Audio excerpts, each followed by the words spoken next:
te former, apprendre la partie théorique et après commencer comme si tu pouvais investir à OK, si je trouve un truc intéressant, je vais te contacter en premier. Il y a beaucoup de gens qui se plantent en disant ah ouais, tiens, je vais faire une location de courte durée à thème ou je vais diviser un immeuble en 8 appartements. Bonjour à tous, bienvenue sur cette nouvelle vidéo où on va venir vous expliquer un plan détaillé pour investir en immobilier, même en étant un jeune de moins de 25 ans. Si aujourd'hui vous vous retrouvez dans la position où c'est un de vos souhaits les plus profonds d'acheter de la pierre, d'investir dans de la pierre justement, on a fait cette vidéo pour vous. On va vous détailler étape par étape comment vous pouvez vous aussi investir, même en étant jeune, en prenant un scénario ou même dans le cas où vous êtes étudiant d'ailleurs. Donc pour ça, évidemment, je ne suis pas le spécialiste en immobilier. J'ai fait appel à notre meilleur spécialiste qu'on peut avoir, qui est donc Joris, qu'on ne présente plus aujourd'hui. Bonjour Joris. Bonjour Alexis. Merci beaucoup d'être venu aujourd'hui à nouveau nous voir. Joris va venir présenter effectivement ce guide complet en 4 étapes où on va poser vraiment les bases fondamentales pour que vous ayez déjà toutes les connaissances. Et après, si vous souhaitez approfondir, en savoir plus, je vous inviterai bien évidemment à aller dans la description pour rejoindre le school.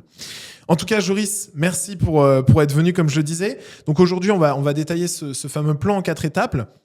Je te propose qu'on te débute en te demandant effectivement, je suis jeune, j'ai moins de 25 ans, je veux investir dans l'IMO, j'ai pas de CDI. De combien d'épargne ai-je besoin pour pouvoir investir en immobilier finalement? Alors, exactement. Au départ, ce qu'il faut bien avoir en compte, c'est qu'aujourd'hui, de plus en plus, les banques vont demander de l'apport pour se protéger par rapport au financement des projets immobiliers. Tout à fait. Donc, en fait, ce que tu dois avoir en tête, c'est qu'aujourd'hui, les banques vont demander entre 5 et 10% d'apport, plutôt aux alentours des 5-7% pour des premiers projets. Donc, moi, ce que je vais recommander au début, si tu vas partir sur des projets aux alentours des 100 000 euros, par exemple, donc tu dois en avoir entre 5 et 10 000 euros d'épargne au moment réellement où tu vas passer à l'action sur ton premier projet immobilier.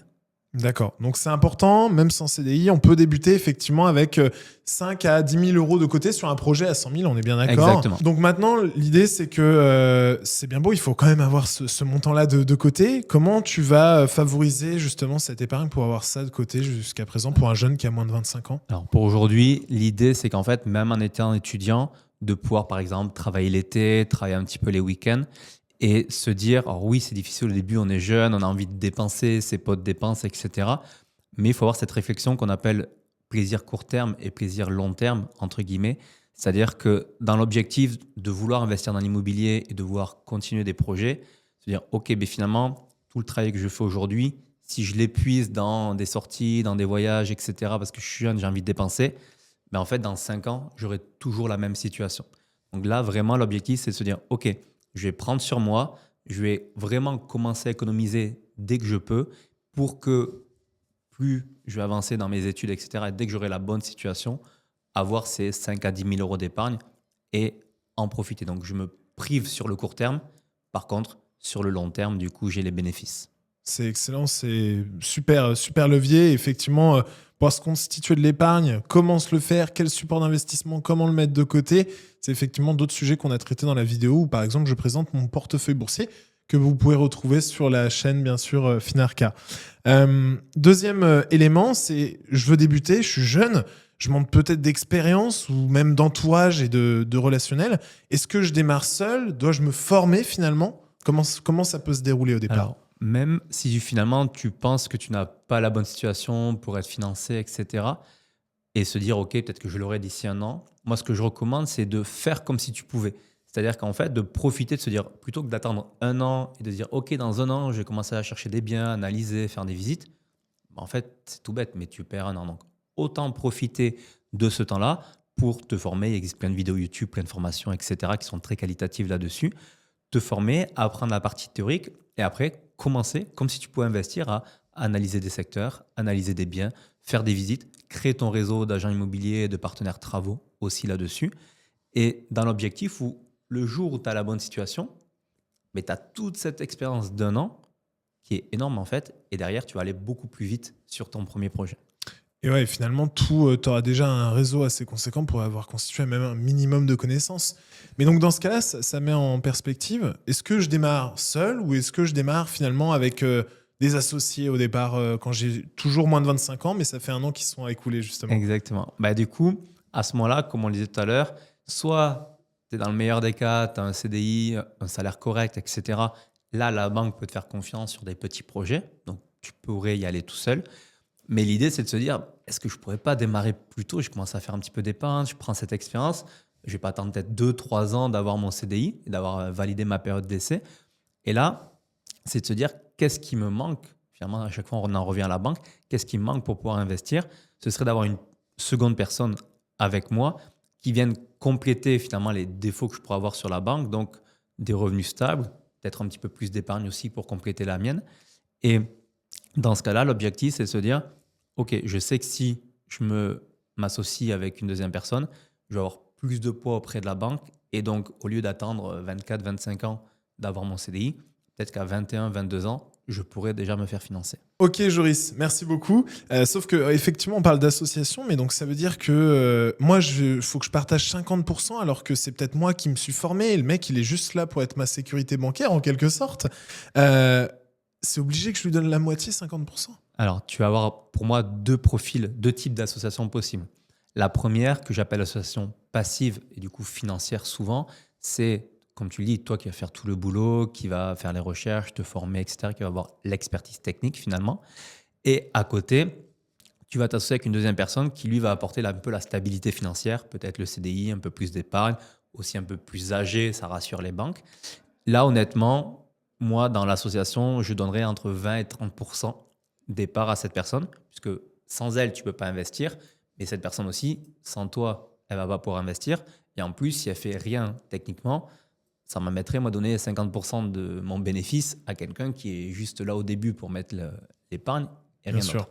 Par contre, deuxième type d'association, là, tu peux avoir des personnes qui ont envie de participer au projet. Alors, soit vraiment des mentors qui ont plus d'expérience, mais même des personnes de ton entourage qui disent, moi, j'ai une bonne situation financière, il faut qu'elle soit toujours là.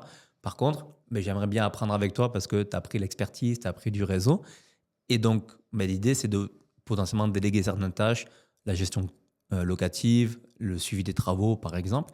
Et là, tu pourrais être à 50-50 là-dessus, mais vous êtes deux actifs et donc vous allez pouvoir faire aussi plus de projets à tous les deux. Ok, super, Joris.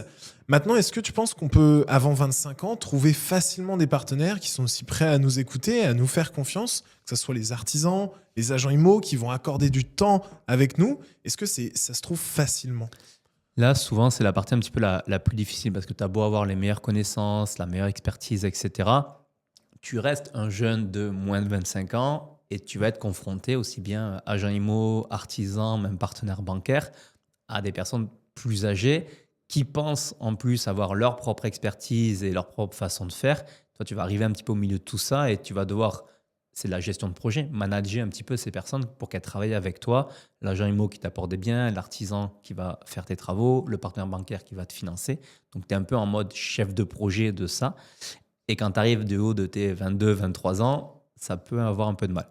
Là-dessus, moi, ma recommandation, c'est souvent, on va voir sur les réseaux sociaux de dire, ouais, tu pourrais, par exemple, si l'agent immobilier, tu arrives à avoir le contact du propriétaire en direct, de passer en direct et de la mettre, entre guillemets, à l'envers, l'agent immo. En fait, le problème, c'est que tu vas peut-être sur l'opération gagner 2 000 à 3 000 euros de frais d'agence, mais sur le long terme, tu vas te faire griller. Moi, vraiment, mon conseil là-dessus, c'est d'avoir une stature, finalement, une posture de professionnel, de montrer l'expertise que tu as acquise sans forcément prendre les gens de haut, mais de montrer ce que tu as appris. Et avec ça, de montrer que tu as envie d'avoir une relation long terme avec les personnes. Puisque l'objectif dans l'IMO, ce n'est pas juste de faire un projet, c'est de pouvoir en enchaîner plusieurs au fur et à mesure des mois et des années. Et donc, l'idée, c'est que finalement, ton agent IMO, tu travailles bien avec lui sur le premier projet, tu montes ton sérieux. Donc, au début, il va avoir un peu de mal à te faire confiance. C'est normal. Par contre, s'il voit que le premier projet, ça se passe bien, il va dire, putain, ce petit, c'est pas déconnant, ça se passe bien, j'ai touché ma commission. Et qu'est-ce qu'il va faire? Le prochain projet qui trouve un truc intéressant, il va t'appeler toi en premier. Et petit à petit, tu vas amener cette posture de pro où la personne se dit, OK, si je trouve un truc intéressant, je vais te contacter en premier. Pareil pour l'artisan, tu cadres tout au début, tu le payes bien au bon moment, etc. Tu as la bonne posture. Derrière, si tu le rappelles pour un deuxième chantier, il va être content de bosser avec toi. Et puis au fur et à mesure, il va peut-être te faire des prix parce que si tu l'appelles régulièrement, il va privilégier cette relation. Donc, tu favorises la stature, en tout cas de pro, de vouloir aller chercher des personnes et leur montrer que voilà, je veux vraiment que tu me fasses confiance pour le long terme et aller vraiment sur cette optique long terme et pas juste lui parler de ton projet, mais de lui dire ton optique long terme sur l'IMO et de parler de toi, en fait, et de tes ambitions. Et en fait, ce qu'il faut comprendre dans toute relation de partenaire, c'est se mettre à la place de l'autre et qu'est-ce que l'autre a gagné à travailler avec toi. Je prends l'exemple de l'agent immobilier. Le premier bien, qu'il le vende à toi ou à la personne d'à côté, il gagne sa commission. OK. Donc là, lui, l'intérêt, c'est que toi, tu aies ton financement rapidement et qu'il n'y ait pas de refus de financement. Donc, tu amènes cette maîtrise-là pour le premier projet. Mais si tu dis que toi, tu as envie d'investir plusieurs projets dans le secteur sur les prochains mois, prochaines années, ou même que tu as peut-être des amis, des connaissances qui cherchent à investir, totalement. Ben en fait, l'agent immo, plutôt que de choisir l'autre, et il aura un one-shot, il va te dire, OK, ben peut-être que je vais te choisir à toi, parce que derrière, j'ai un potentiel d'avoir plusieurs commissions derrière. L'artisan, c'est pareil. Il fait un projet avec toi. Si tu lui dis que tu vas faire d'autres rénovations dans le secteur, il va, on va dire, un peu plus amener de, comment on pourrait appeler ça, de se plier en quatre, entre guillemets, pour tes projets, les mettre en priorité dans son agenda, que de faire à moitié ton projet, à moitié celui d'un autre, et de perdre du temps sur ton projet. Super. Donc finalement, pour résumer, quand on est ce fameux jeune de moins de 25 ans et qu'on souhaite investir, quel serait le projet idéal? Qu'est-ce qu'il faut faire? Qu'est-ce qui est le plus idéal et le plus simple à appliquer et efficace? Donc, comme on a vu, on commence par se créer de l'épargne. Le plus important pour montrer déjà à la banque qu'on sait gérer de l'argent, son propre argent. Deuxième, commencer à prendre de l'expertise en allant sur le terrain, en se formant aussi. Troisième, réfléchir potentiellement à une association pour investir plus rapidement que d'attendre son CDI. Quatrième, on vient de voir la posture par rapport aux partenaires. Et après, en termes de stratégie de projet, dans l'idée, ce qu'il faut comprendre, c'est que dans l'immobilier, c'est un peu comme le ski. On va commencer par la piste verte et on va monter au fur et à mesure. Il y a beaucoup de gens qui se plantent en disant « Ah ouais, tiens, je vais faire une location de courte durée à thème où je vais diviser un immeuble en 8 appartements. » C'est pas que c'est impossible, mais tu commences par la piste noire. Donc, tu vas te casser la gueule, tu vas mettre plus de temps que si tu avais commencé par la verte au fur et à mesure. Donc là, le conseil souvent que je donne, ça va être de commencer souvent par un T2, un petit T3, donc quelque chose dans des secteurs à 2000, 2500 euros du mètre carré. Ça te fait quelque chose à moins de 100 000 euros. Donc, 5 10 000 euros d'épargne, ils sont très bien. La banque, ce n'est pas un gros projet. Souvent, il n'y a pas des grosses rénovations. Donc, toi, tu vas prendre confiance. Tes partenaires, la banque notamment, les artisans, vont prendre confiance aussi en toi. Et après, l'idée, c'est de monter crescendo, peut-être 2, 3 appartements. Puis à partir du 4e, pourquoi pas passer sur l'immeuble qui te permettra d'acheter finalement 4, 5 appartements d'un seul coup, donc d'aller plus vite dans les projets. Voilà. L'idée, c'est monter crescendo, prendre confiance et après, derrière, en fonction du budget, en fonction de tes évolutions, de continuer. Super. Merci beaucoup, Joris, pour ton temps. Merci Alexis. pour la vidéo de ce jour. Merci à vous qui avez regardé effectivement cette vidéo. Vous avez absolument plus d'excuses. Vous avez les 4 étapes. Vous savez que maintenant, il va falloir attirer de la curiosité. Cependant, si vous voulez quand même des plans d'action plus précis et notamment sur quel type d'actifs je vais en IMO, Joris, notre expert, a fait effectivement une vidéo de présentation dans le School où il vous parle d'un bien immobilier en particulier, d'un type de location que vous pouvez retrouver juste en dessous en description. Et donc, je vous invite à aller la voir pour en fait voir la continuité de cette vidéo, à savoir, ok, mais maintenant, je vais dans de la LMNP, je vais dans quel régime fiscal. On a tout fait sur ces sujets-là. Donc, merci à toi, Joris. Merci à vous d'avoir regardé. Si vous avez des questions, n'hésitez pas à commenter. Joris ou moi-même seront ravis de pouvoir y répondre. Joris, je te dis à plus tard. À plus tard. Merci beaucoup, Joris.